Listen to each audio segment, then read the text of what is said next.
ఇదిగో మనం వెళ్ళాలనుకున్న డెస్టినేషన్ ఇదే. పైన మీకు మనుషులు కనబడుతున్నారు చూసారా పైన చిన్న చిన్నగా ఇక్కడిక్కడ.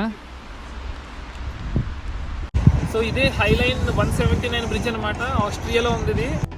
సాహో మూవీలో ఒక సాంగ్లో మన ప్రభాస్ పరిగెట్టుకొచ్చింది ఇక్కడే అనమాట, వెనకాల నుంచి.